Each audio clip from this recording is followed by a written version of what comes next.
It is Tuesday. Today is the 18th of March, 2025. Good morning and welcome to Sunrise Daily. I'm Kayla Megwa. The temperature in Abuja is about 27 degrees and we're expecting it to get hotter today, guys. It is a humidity of 73%. I'm so not looking forward to this heat, but it is what it is. Good morning and welcome. Good morning, Ayo. Well, you can go to Mars for all you care. But in Lagos, it's 29 degrees, and guess what? It feels like 36 degrees already. Why are you so hostile, Ayo? Calm down. As Kayode said, have some joy in your spirit. I come in peace. Is it the peace. heat? How hot is it in Lagos? It's just 29 degrees, even though it feels like 36 degrees. The best thing to do is to hydrate. But what's the temperature in Arjeshja where you're taking us this morning?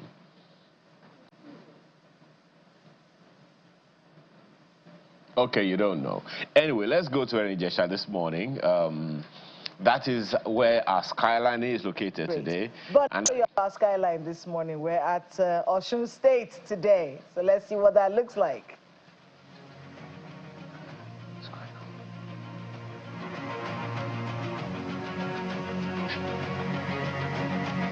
Just a lovely sight, isn't it? It's one of those places where we just want to look at it and just not even say anything. I just don't even want to talk about this. It's so lovely, so refreshing.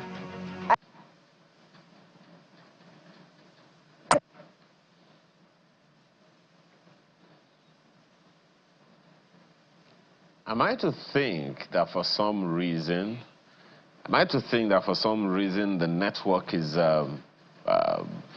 glitching because of heat? I don't know. I refuse to agree that is what it is. But hey, that's what you're looking at this morning, is what is called the Arjeshja waterfall, and it is, as you have heard, located in Osun State. And forgive me, again this morning, I see a movie. I mean, just, imagine a couple of people walking down the stairway, and right behind them is that waterfall. It's just such a lovely, lovely sight to behold, and something you just want to enjoy for as long as you can. And it is no doubt, something that everybody wants to enjoy for as long as possible. Arjeshja waterfall, that is our skyline this morning, and you can see that beyond, we're going to bring it back to you in a bit, you can see that beyond the fact that it is it's a waterfall, it's all green, no brown roof. And yes, look at it, very lovely sight every time you look at it.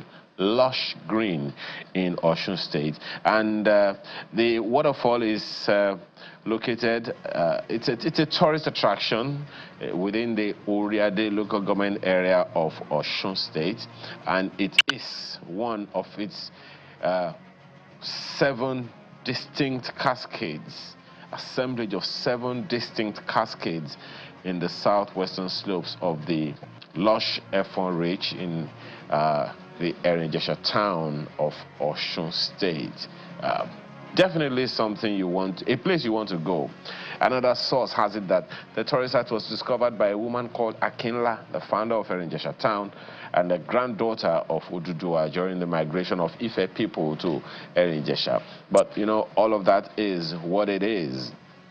Of course, as you would expect, Kayla, this Arjeshja waterfall is a popular excursion point for schools around the neighborhood.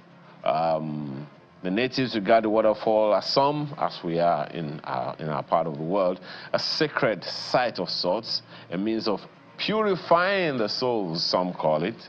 And festivals were performed, celebrated, and sacrifices performed at this site quite a bit. So, ladies and gentlemen, it is Arjeshja waterfalls, also known as Olumiri waterfalls, in Edo, Osun State.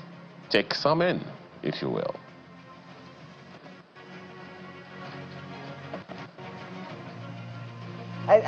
It's one of those things, I don't even want to talk. It's lovely. They keep telling us to say something. It's lovely to just watch. I can hear this place. And like I always like to brag, I have been here. it's one of the places that really reminds you of how small you are. You know, you just the majesty of nature reminds you that you should be humble. You should calm down. The world is bigger than you are. Water is bigger than you are. It's stronger than you are. You know, it's just a fantastic learning. And if you ever do get to go to Osun State, this is just one of the. Osun is filled with places that you can go to. Absolutely. But this is one of those places that you actually should go to. Just go there. Spend some time praying, even. You know, let the water be pouring while you pray. You know, absolutely. You know, interesting, Kayla, that you would even bring that in, that people should go there for one reason or the other.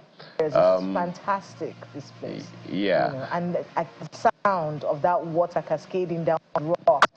And you're absolutely right, Ayo. Not a roof in sight. Everywhere is lush green.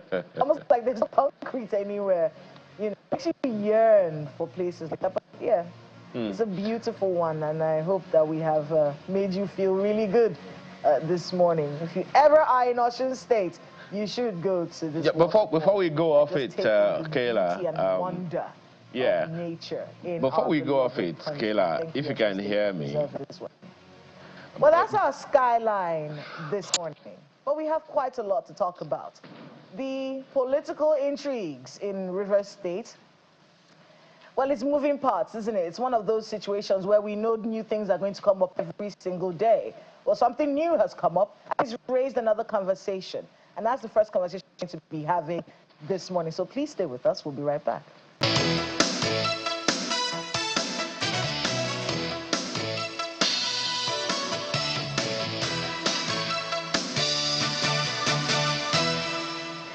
Welcome back. Now, we did know that the situation in Rivers State was going to unfold.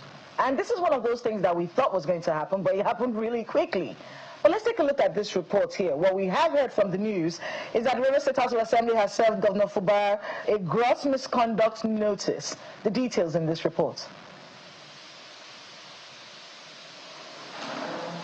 Monday's plenary at the Rivers State House of Assembly started with the Speaker informing the House about a letter signed by members alleging gross misconduct against Governor Fubara and his deputy, Professor Ngozi Odu. On Friday, the 14th day of March 2025, I received a notice of allegations of gross misconduct brought pursuant to Section 188 of the Constitution of the Federal Republic of Nigeria as amended 1999. Distinguished colleagues, it is with reference to acts of gross misconduct in the performance of the functions of the office of the governor. We are all aware of the provisions of the Constitution, which is why I felt I should bring it here so that members will know that I'm in receipt of this particular letter. Following this, the House leader moves a motion for the clerk to publish the letters in the print media for the public to be made aware. Mr. Speaker, I would want to move a motion that would grant leave to the clerk so that he can publish this service, these letters on print media, at least a minimum of 3 newspapers, so that we can publish all the letters of gross misconduct that is meted on the governor and the deputy governor. The matter is put to a vote and passed. Distinguished colleagues, those for 26, against, nil, abstention, nil. Distinguished colleagues, by this voting, this House has therefore resolved that the clerk will publish in at least 3 national dailies the notice of allegations of gross misconduct brought pursuant to Section 188 of the Constitution of the Federal Republic of Nigeria as amended 1999 in reference to acts of gross misconduct. Meanwhile, the House also resolves to write the EFCC to investigate the Secretary to the State Government, Tammy Danagogo, over financial misappropriation. Section 128 of the Constitution empowers this House, the emphasis on mine, to direct or cause to be directed and inquire or investigation into any matter obtained with respect to which this House has the powers to make laws on. Mr. Speaker, concerned that the office of the Secretary to the Rivers State Government has been spending taxpayers' money, funds without regulatory approval from 2024 to date, Mr. Speaker. Distinguished colleagues, the prayers are consistent with the situation in Rivers State today.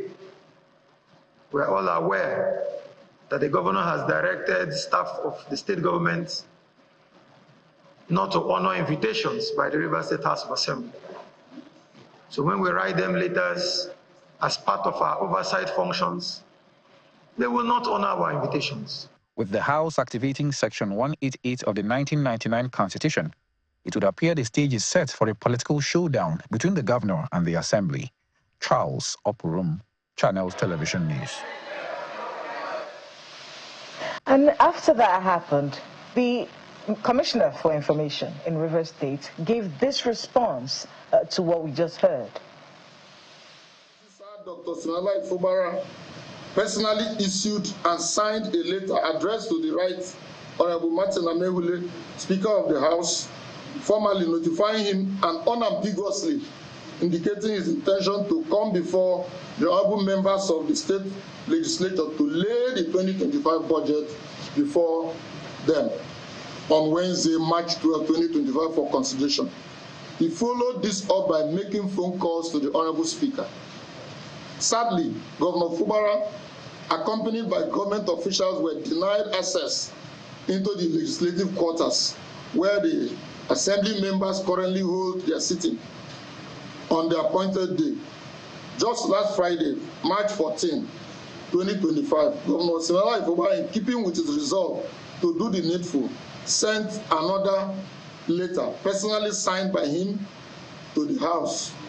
The State House of Assembly refused to receive and acknowledge the letter.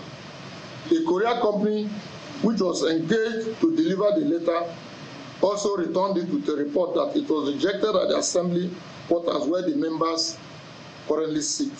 Following the refusal by the Assembly to receive and acknowledge the governor's letter delivered by the government officials and the courier company, the Rivers State government took the initiative of publishing the letter in 2 national newspapers. I have them here.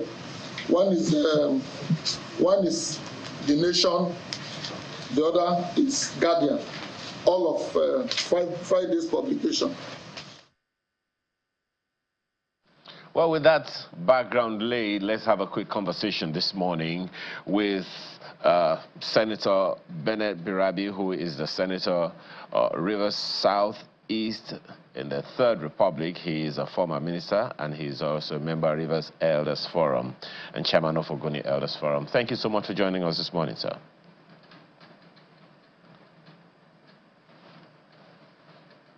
Well, okay. Could you kindly unmute, because I could hardly hear you, sir?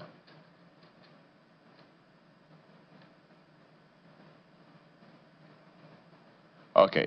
Well, while we're, waiting on you to do that. Yes, I can hear you. Thank you so much, sir. Welcome to the program. Okay.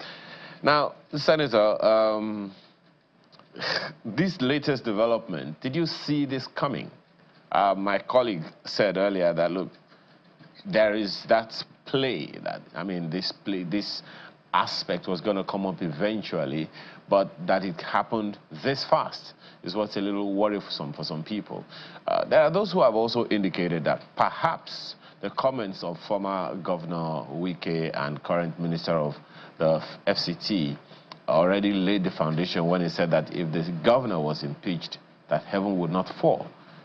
Do you think this is play out of that statement? Well, you see, all of us have a different professions and different trainings. I was trained as a medical doctor. And I look at every issue from the point of view of cause and symptoms. When somebody complains sick, you don't, the ordinary chemist or most people just go give drugs to palliate the symptoms. But I try to find out what is causing those symptoms. And I think the River State issue is a reflection of the bigger Nigerian issue. Let's not look at River State. My people have a say. If you see a woman carrying a load and the load is bent on the head, don't look at the neck. Start the inspection from the legs, because the legs stabilize the body. The whole crisis here is that we are living in a delusion of a democracy. Nobody is in, at any point in time, when you have a situation where one man decides the fate of everybody. I mean, even the Constitution is a problem. That's the leg of the woman I'm talking about. Because the Constitution empowers one man to the extent that the president can remove the Chief Justice of the Federation, and he alone can appoint all the judges of the Supreme Court and the Appeal Court and everywhere. He who pays the piper dictates the tune. So the Constitution is the problem. In fact, even the Constitution is a delusion. We the people. Where did the Nigerian people sit down to write this Constitution? They are calling we the people. Somebody sat down and wrote the Constitution. They say we the people, and nobody has subjected that into a plebiscite or anything for anybody to ratify. So now we were managing it before until Buhari came, and when the day Buhari removed the Chief Justice of the Federation under some spurious allegation, that's the day the courts were compromised. So we don't have a democracy. We have an autocracy run by one man at any point in time. The only thing they haven't changed so far is the tenure of 8 years. Otherwise, the president runs the country. And by extension, at the state, the governor runs the country. Nobody goes for election anymore anyway. Elections are decided in the courts. So even this was sitting down and said they are doing assembly, I'm just looking, I was just laughing at the process. Because even the choice of their officers is not by them, it's their appointment. So what we are seeing was not unexpected in this type of government we run. The day the quarrel broke out between the two guys, Wike and Sim, I knew Sim was a gunner, if he could do it. But one thing is to desire to do something, another one is for you to be able to do it. I don't know if he can do it, but we're here. You know, Senator, when you look at the root of the problem the way you do, I mean, as you said, a medical doctor, what else would one expect? But on the one hand, I mean, when you talked about the Constitution as being, a little problematic on its own, there are those who would tell you, sir, that on the one hand, it is who operates the Constitution, because there are some significant aspects of the Constitution, faulty as it is, that were, and perhaps even are, still being operated or executed in error. The second leg of it is, who are the people behind the power? Who are the people goading on the corridors of power, goading on whoever it is that everyone calls out? We call out the governor, we call out the president. But there are some people, because the governor or the president cannot do it alone, there are some people who are always behind, like some kind of puppeteer getting the job done. So that speaks essentially to the political class. Do you think they have enough respect for what we have now, faulty as it is? The political class, there is no political class. There are only two politicians in the country, the president and the governor, and maybe a local government, the local government chairman. And each of them, the only person that has absolute authority is the president. So as a matter of fact, what is going on in River State, the president cannot recuse himself from the events of River State. He has an active role to play. But the basic thing is that wherever you have a situation where somebody has absolute power and can do what he likes, not minding who is advising him or who are the powers behind him, but the buck stops on his table. He should decide whether what they are telling him is right for the country or wrong. We are here. When you have that kind of situation, there's not much you can do. But Senator, so we're not looking for who to. Yeah, my apologies. There are those who would tell you, those who would say, come on, Senator, there is federalism. The president has his job cut out for him, but the governors have their jobs cut out for them as well. There is a lot of independence according to the Constitution. There is nowhere it says that the president can remove a governor or order a governor to go back into place, unless for security challenges, such as we had in the days of Obasanjo as president of the Federation. So how does the president have anything to do with what happens in a state which has a governor, a sitting, validly elected governor, except, you know, to intervene, to advise, and all that stuff? Let's just take it from the river's metaphor. The fish rots from the head. Once the head is rotting, you can't guarantee the body of the fish. The basic problem is that we do not have any laws that are not, that cannot be subverted by authority. You know, like I said, yeah, the governor cannot be removed by the president, but the president himself cannot be removed by anybody. So that's why I give the authority that it's president on his own has his right. Is a government. The state governor is a government at the state level.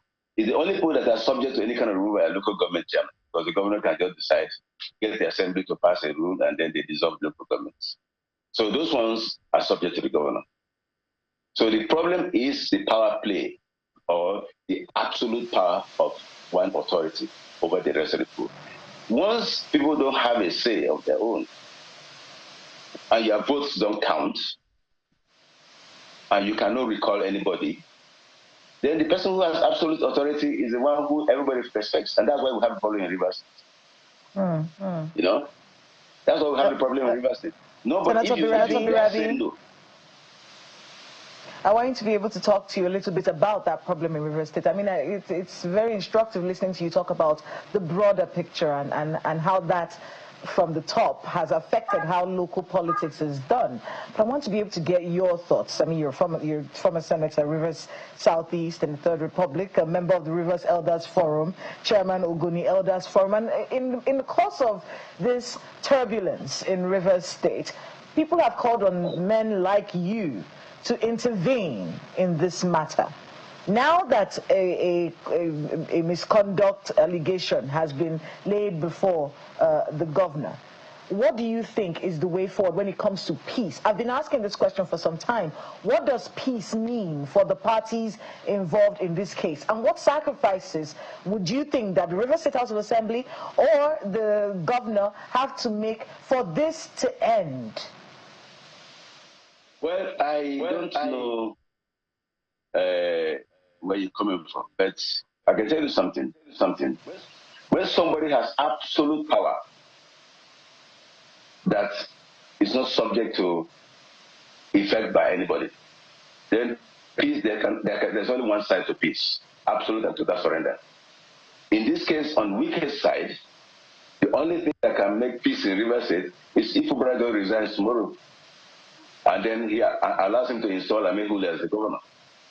Then we can have peace of his own description, you know.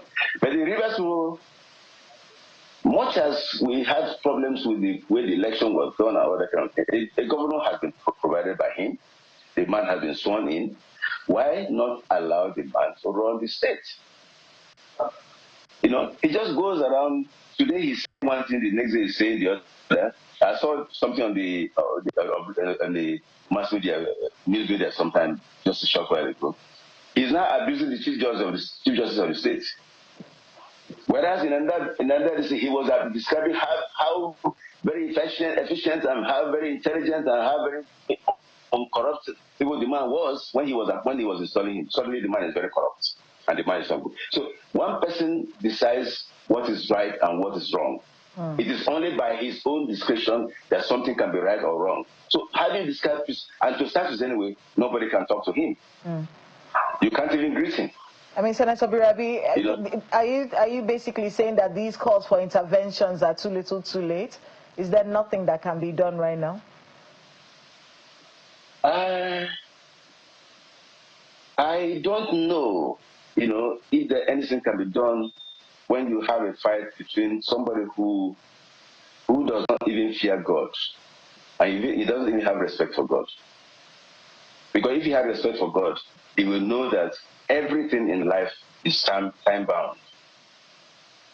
If you check the Bible, I think it's well over 1,000 times written, and it came to pass. This too shall pass. Anybody who doesn't know that this is just a phase in life, and if it come and pass, then something is wrong somewhere. You know? If you were... We have a situation where we have a situation where we have one man who has never been helped by anybody. There's nobody he's answerable to or respectful of. And, he grew up on his own. Nobody helped him in any way. He is the only one that has helped people. And that kind of situation, where do you start from? I mean, Senator Birabi, I want to be able to get your thoughts. If you could speak to Governor Fubara, or if you were Governor Fubara at this point, what would you be doing right now? If I were Governor Fubara at this point, what I would do is to continue to try to run this state and say things as they are, and let the powers that be do what they have to do, and let's see the end result. Because every action has an equal and opposite reaction. There's nothing you can do in the world that doesn't have a reaction. Something is bound to happen. I think if care is not taken, River State might be the beginning of a new reality in Nigeria if they go on with the way they are going. Wike says they can impeach him, nothing will happen, anything. I don't know what can happen, but obviously, if you jump off the roof of a building, you will fall down. When you fall, you are left with break. I don't want us to lose that thought process, Senator. When you say a dawn of a new reality in Nigerian politics, what do you mean by that? What I simply mean is that River State occupies a very crucial position in Nigerian politics in terms of our location and the economy of the country and the stability of the country and all that. And if you disrupt the stability of River State, you can as well, your guess is as good as mine, how it will expand and what could be the fallout. But River State needs to be stable. That's what I mean. And see, when the war starts, sometimes it's just one little trigger. Like I said some time back when I was in the Senate, a needle prick on your little finger, if it's not taken care of, and that finger catches whitlow, which is that cellulitis of the finger, and it is not treated, the whole hand goes, and you get septicemia, your whole blood system is infected. The big man, that big man, 7 feet tall, fat, 200 pound weight, that big man will die from a little prick on the finger if it is not taken care of. People are looking at River State as a tiny place, one small state, nothing can happen. If River State collapses, something will give in the country. I can assure you, something will give. So let them be careful about River State. I'm not a prophet of doom, but I'm just being realist. We're an integral part of this country, and we are such an essential part. We shouldn't be taken for a ride. I mean, when you say that, it reminds me of what the slogan of River State is: the treasure base of the nation. I want to be able to get your thoughts on these threats of violence, because that is something of worry. These people who are saying that if the impeachment, hold on a second, if the impeachment goes through, that they will start to be violent and whatnot. What are your thoughts on that? And how should the Rivers people be handling themselves with these threats all over the place? I don't think violence is the only means of change. I don't think so. Change comes in different ways. When things happen, you never know what becomes the outcome. As I sit here, I cannot tell how it's going to happen, but one thing I know for sure, if you destabilize River State, you probably destabilize Nigeria. If it is done deliberately because of the self-arrogated importance of one man. River State is our state, for God's sake. We've all been, there were governors in this state before Wiki came in, you know. I don't know why the governorship has to end with him. And even this man, he put him in power.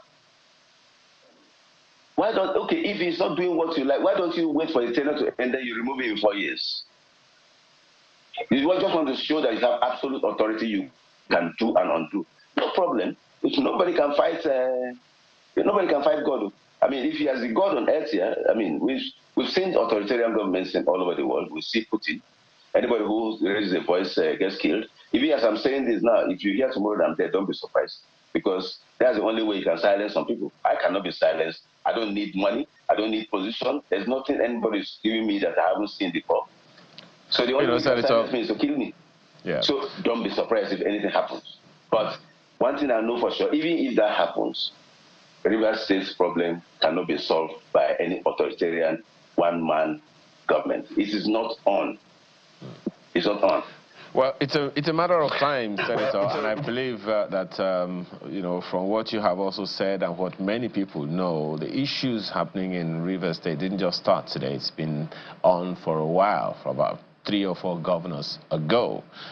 So what we have now, we're hoping that somehow, at least, all of this will be resolved, and at the end of the day, it will be in the interest of the people. And thank you for your opinion, which, of course, you would always say are entirely yours, Senator. We appreciate your time. Incidentally, time is up now. Senator Birabi is a senator in the Rivers South, representing the Rivers Southeast during the Third Republic. He's also a member of the Rivers Elders Forum and chairman of Ogoni Elders Forum. Thank you so much for your time this morning. Thank you very much. It's a pleasure. When we return, those who think that 2027 is already in play, more about that when we return. Do stay with us.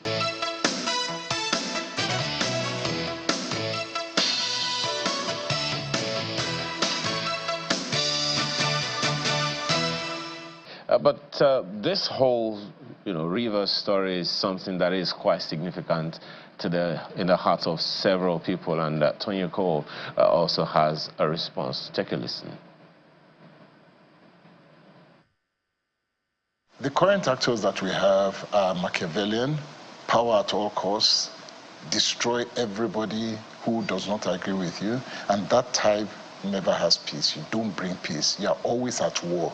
If you're not at war with people who will oppose you, you're at war with yourself internally and all of that.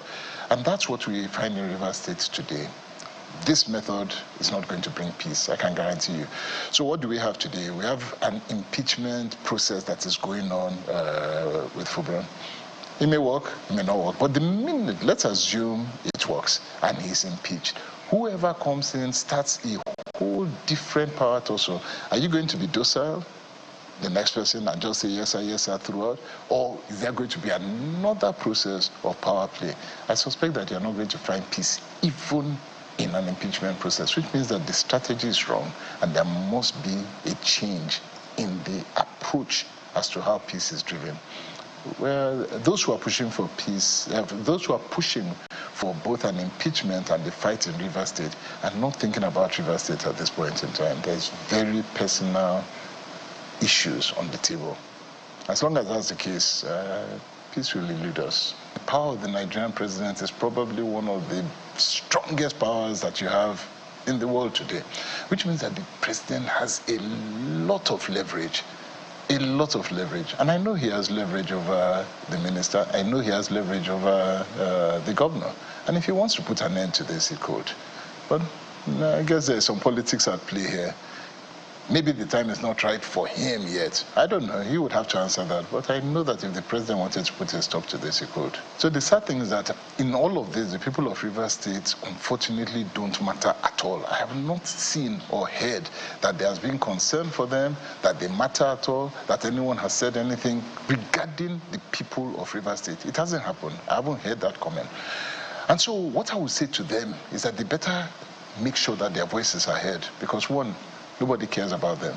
They are not under consideration at all about what is happening. And why is that? Because those powers that are at play just know that they can do whatever they like, regardless of what the people say at this point. So to the people of Rivers State, I would say we haven't done enough. as a people.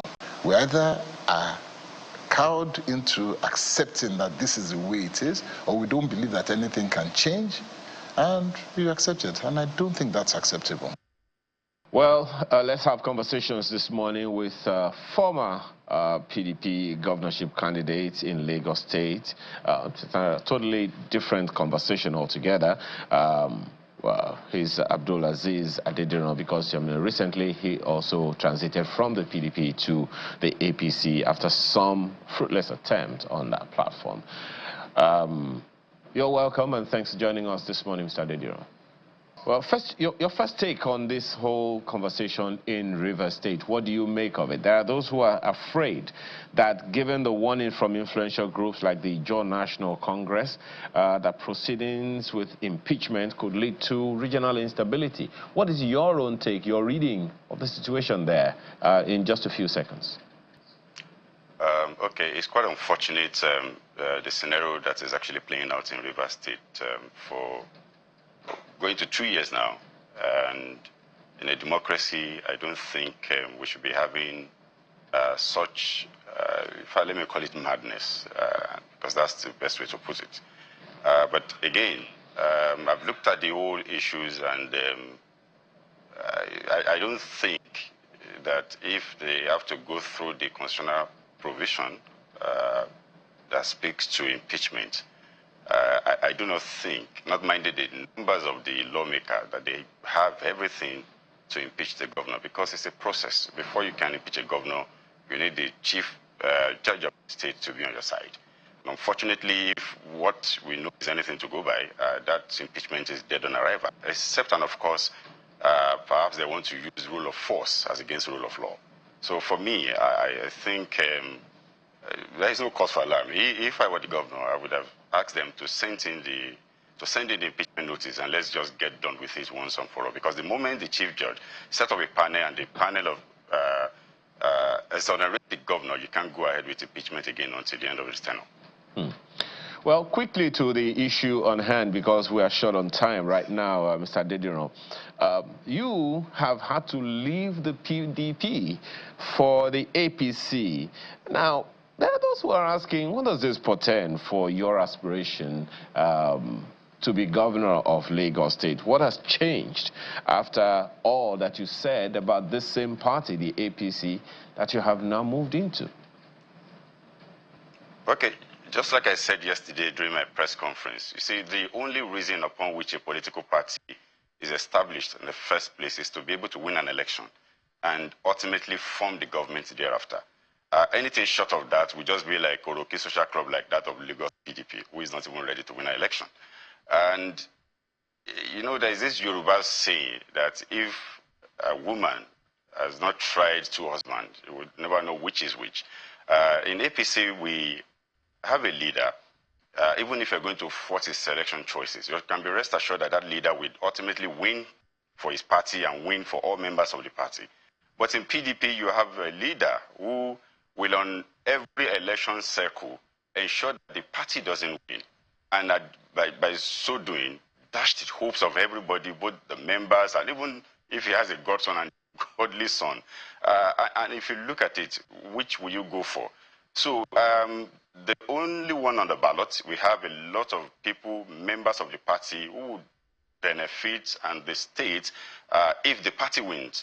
So irrespective of who is going to be on the ballot, let the party win for the people, and let's have an opportunity to contribute our own quota into the government. So irrespective of all the ideas that you have, everything you believe you represent, if you do not have a viable platform which can give you that victory, then you're just wasting your time. So what we have done now is to choose a platform that can ultimately win for everybody, irrespective of who is going to be on the ballot. Then that's you talking about you. But then there are those who are wondering, okay, so what philosophy has changed?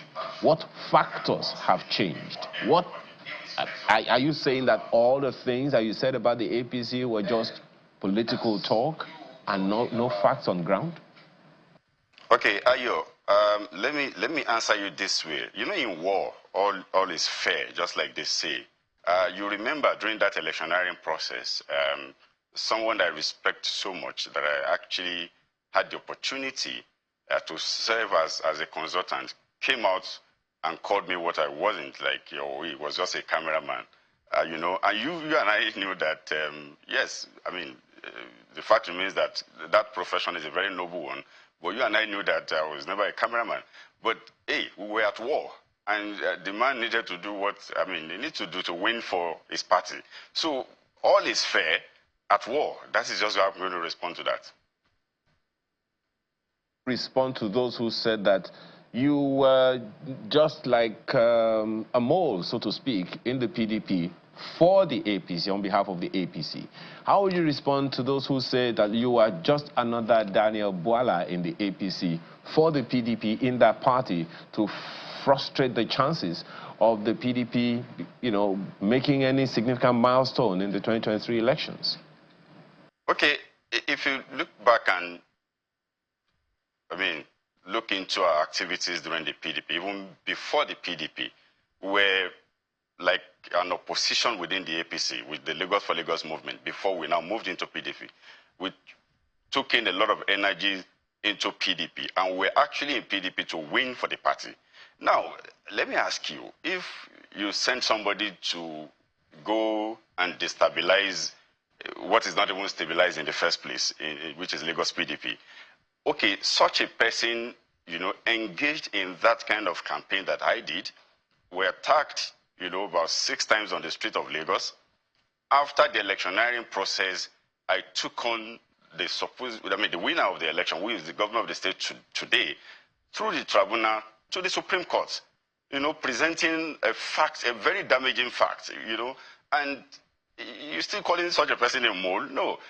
I was in PDP to win for the party, but unfortunately the party was not ready to win for itself. I will say this, 2023 election for Jandor, it was just for us to have that platform. If I hadn't gone through to PDP, there would have been a platform for me to express my can-do ability or where we are today. But we needed a platform. That was how we needed to move and speak to the entire world about our can-do ability, that yes, we can. We have all it takes to also govern this state. But hey, it went the way it is, and we waited for 2 good years thinking that the party at national level will right those wrongs by the leader of the party in Lagos, who came out openly and said, don't vote for my party because of these reasons. And we waited for 2 years to see if they're going to set up a disciplinary committee and right those wrongs. But what did we see? The same man was appointed as vice chairman of the disciplinary committee to discipline who? The people that work for the party?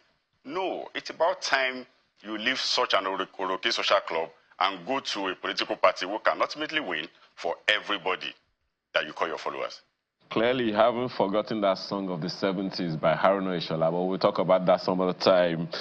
Thank you so much for your time this morning, Mr. Adedino. Clearly, we are totally out of time, but I've loved to take you on some other issues. Hopefully next time we'll have you in the studio with us. Abdulaziz Oladino, thank you so much for your time this morning. We appreciate the time you've taken to talk to us.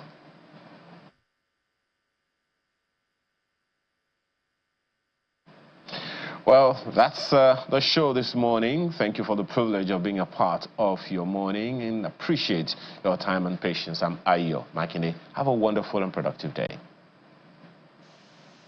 Have a great day ahead. I'm Kayla Magwa.